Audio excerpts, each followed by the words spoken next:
नमस्कार विद्यार्थी मित्रांनो, श्रीनिश नर्सिंग क्लासेसमध्ये तुम्हा सर्वांचे मनपूर्वक अभिनंदन। आज आपण बघणार आहोत चड्डा समिती। चड्डा समिती ही स्वातंत्र्योत्तर काळातील समिती आहे। चड्डा समितीची स्थापना 1963 साली झाली। चड्डा समिती स्थापन करण्यामागचा उद्देश राष्ट्रीय युवताप निर्मूलन कार्यक्रमाची देखभाल व पाठपुरावा करण्याच्या उद्देशाने चड्डा समिती स्थापन करण्यात आली। नंतर आहेत PSC संबंधित गरजांचा आढावा घेणे। प्राथमिक आरोग्य केंद्राच्या ज्या गरजा आहेत त्या गरजांचा आढावा घेण्यासाठी चड्डा समितीचा उद्देश आहे। नंतर आहे समितीचे अध्यक्ष DGHS directorate general of health services doctor MS चड्डा यांच्या अध्यक्षतेखाली त्यावेळची DGHS डॉक्टर MS चड्डा यांच्या अध्यक्षतेखाली चड्डा समिती स्थापन करण्यात आली।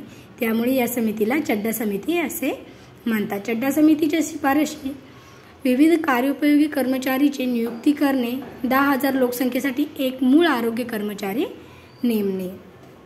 नंतर बघूयात राष्ट्रीय युवताप निर्मूलन कार्यक्रम योग्य पद्धतीने राबविणे व त्यावर लक्ष पुरविण्याची जबाबदारी सर्व स्तरावरील साधारण आरोग्य सेवेची आहे।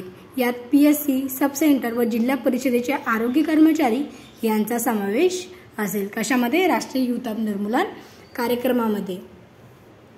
नंतर अतिरिक्त कामाची जबाबदारी जे आरोग्य सेवेचे कर्मचारी आहेत किंवा PSC सब सेंटर जिल्हा परिषदेचे आरोग्य कर्मचारी यांच्यावरती अतिरिक्त कामाची जबाबदारी पडते। नंतर गृहभेट युवतापाशी संबंधित कर्मचाऱ्याने युवताप निर्मूलनाच्या अंमलबजावणीसाठी घरोघरी भेट देणे महत्त्वाचे आहे।